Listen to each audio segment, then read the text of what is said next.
Assalamualaikum warahmatullahi wabarakatuh. Kami dari kelompok 8 akan mempresentasikan hasil kerja dan diskusi kami dalam tugas mata kuliah Bahasa Indonesia.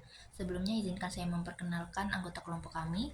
Yang pertama ada Nadia Nuraini Bagraf dengan NRP terakhir 042, lalu Akila Fikri Fadlia dengan NRP terakhir 043, Utama Endra Aryo Budi NRP terakhir 044, Ahmad Daniel Heriansyah NRP terakhir 045, Oki Alfianto dengan NRP terakhir 046, dan saya sendiri Dea Sirala Manegro Masmana dengan NRP terakhir 049.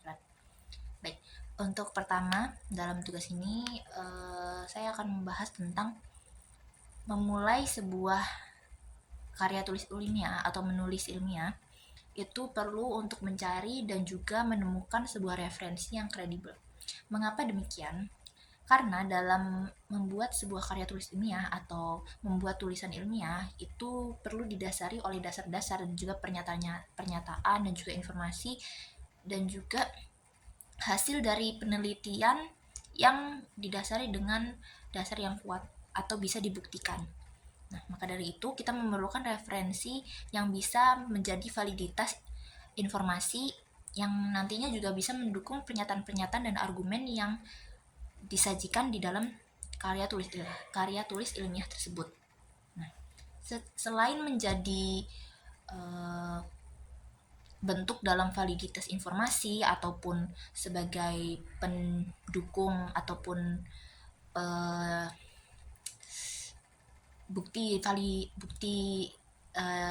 kebenaran dari informasi tersebut, referensi yang kredibel ini juga bisa dijadikan atau dianggap menjadi bentuk suatu cara kita menghormati atau menghargai karya-karya tulisan ilmiah orang lain. Karena dari karya-karya itu kita mengambil pernyataan-pernyataan yang sudah mereka karang atau buat, lalu kita masukkan sebagai kutipan di dalam karya kita. Jadi itu menjadi bentuk kita menghargai dan menghormati karya orang lain yang sudah kita jadikan referensi. Kriteria yang mengidentifikasi referensi sebagai kredibel termasuk 1. Sumber resmi. Referensi kredibel yang sering berasal dari sumber resmi dan terpercaya seperti jurnal ilmiah, buku teks, laporan pemerintah, dan situs web lainnya. Nomor 2. Pengarang terkemuka. Referensi yang ditulis oleh para ahli atau peneliti terkemuka dalam bidangnya memiliki kredibilitas yang cukup tinggi. Jadi, kita wajib mencari tahu tentang pengarangnya dan latar belakang akademik serta pengalaman mereka dalam subjek yang akan dibahas. Yang terakhir, data yang dapat diverifikasi.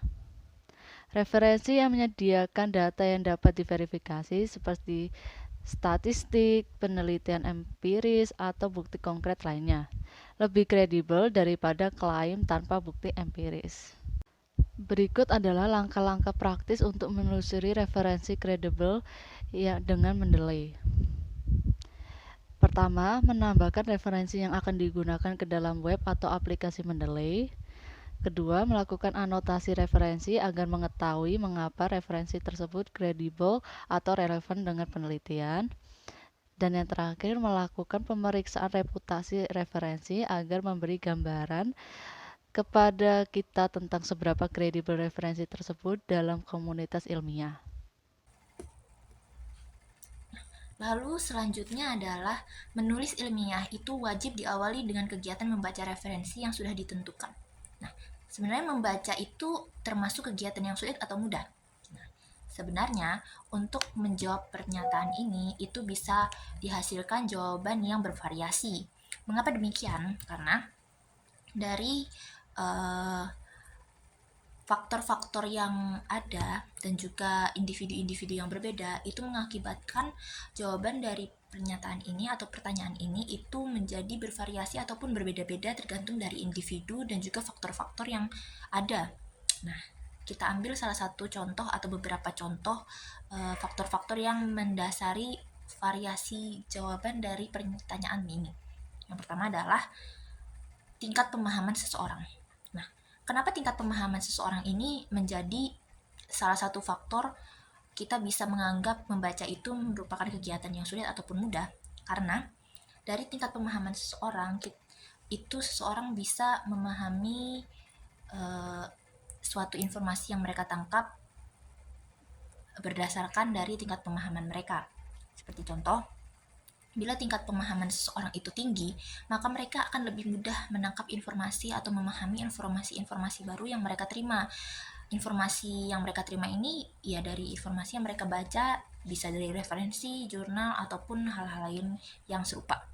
Nah, justru karena eh, tingkat pemahaman mereka yang tinggi ini, nah inilah yang mendasari mereka bisa saja menyatakan bahwa kegiatan membaca ini mereka anggap sebagai kegiatan yang mudah karena mereka bisa dengan cepat ataupun tidak memerlukan waktu yang lama untuk memahami suatu informasi yang baru mereka dapatkan. Tetapi dengan orang yang memiliki tingkat pemahaman yang rendah ataupun mereka kesulitan memahami hal-hal yang baru, dengan sekali tangkap dan membutuhkan proses yang lebih lama dan berulang-ulang untuk memahami sesuatu yang baru atau hal-hal yang baru yang mereka baru saja terima, mereka bisa saja menyatakan bahwa kegiatan membaca ini adalah kegiatan yang sulit dan menyusahkan untuk mereka karena mereka memerlukan proses yang lebih lama dan lebih banyak daripada orang dengan tingkat pemahaman yang tinggi. Nah, selain tingkat pemahaman yang tinggi, ketelitian juga bisa membuat orang mendefinisikan kegiatan membaca itu sulit ataupun mudah berbeda. Dengan sama seperti tingkat pemahaman, orang dengan ketelitian yang lebih tinggi, mereka akan lebih teliti dan juga lebih paham dalam mencermati ataupun menangkap informasi-informasi yang sudah mereka baca. Karena itu berpengaruh dalam hasil dari tulisan ilmiah yang mereka hasilkan nantinya. Berbeda dengan orang yang memiliki ketelitian yang sangat rendah, mereka memerlukan waktu yang lebih lama untuk meneliti atau mengkaji suatu referensi atau jurnal-jurnal ilmiah orang lain, sehingga itu bisa saja menjadi kategori kegiatan yang sulit. Membaca bisa menjadi kategori kegiatan yang sulit bagi mereka. Nah, hal-hal ini itu adalah hal-hal yang mendasari seseorang menganggap kegiatan membaca itu kegiatan yang sulit ataupun mudah.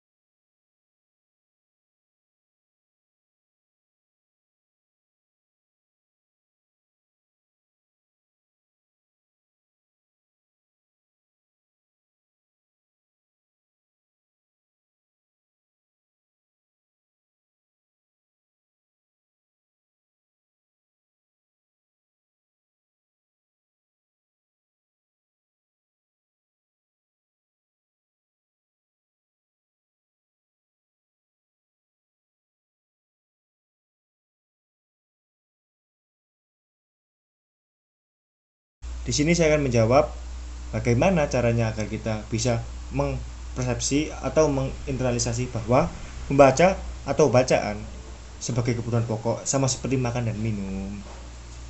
Jadi untuk upaya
upaya menginternalisasi budaya membaca di lingkungan masyarakat sebagai kebutuhan pokok yang melibatkan seluruh pihak, karena lingkungan sosial menjadi lingkungan yang lebih banyak mempengaruhi minat baca, salah satunya yaitu peran orang tua dalam membiasakan membaca pada usia dini. Hal tersebutlah yang akan membentuk kebiasaan dan kepribadian yang kuat, sehingga membaca buku lagi menjadi sebuah kebiasaan melainkan sebuah kebutuhan. Peran pemerintah turut andil dalam meningkatkan minat baca di masyarakat. Tentu kita mengetahui bahwasannya minat membaca dipengaruhi oleh berbagai faktor, diantaranya yaitu faktor ekonomi, sosial, dan budaya. Pemerintah juga sebagai puncak tertinggi dalam lingkungan masyarakat. Berdasarkan hal tersebut, dapat diambil kesimpulan dalam upaya menginternalisasikan budaya membaca. Untuk yang poin pertama, ada peran orang tua. Peran orang tua ini berperan dalam membentuk kebiasaan anak sejak dini, sehingga dapat membentuk kepribadian anak yang menjadikan membaca ini menjadi sebuah kebutuhan, bukan menjadikan hobi lagi. Untuk yang kedua, ada peran lingkungan. Lingkungan yang mengambil peran paling tinggi dalam meningkatkan kebiasaan membaca adalah lingkungan pendidikan, contohnya di lingkungan sekolah.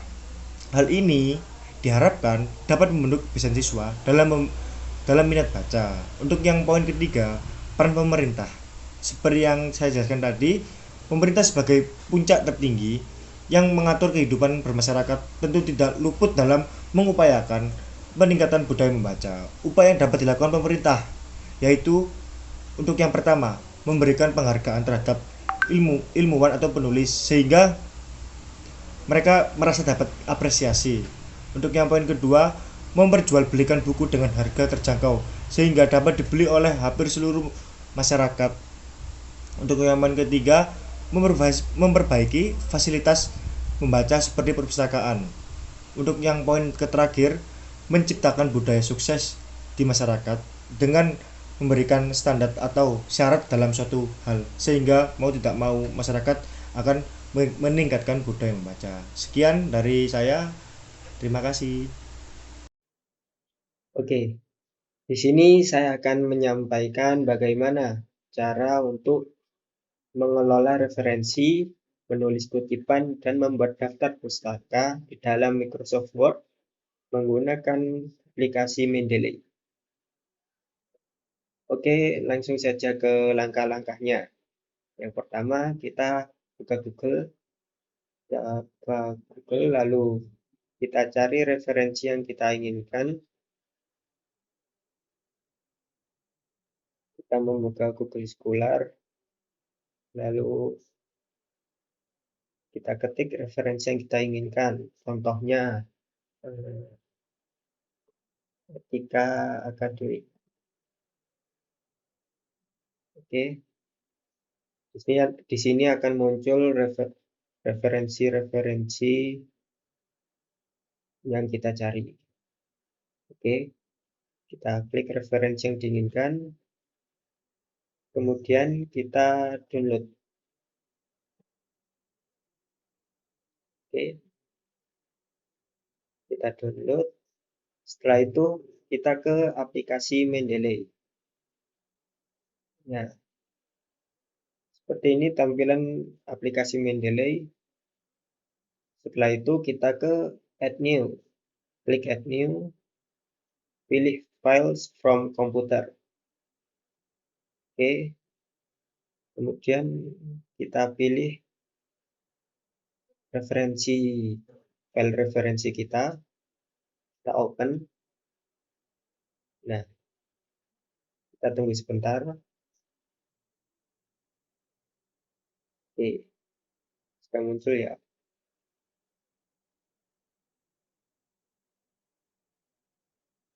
Nah, sudah muncul.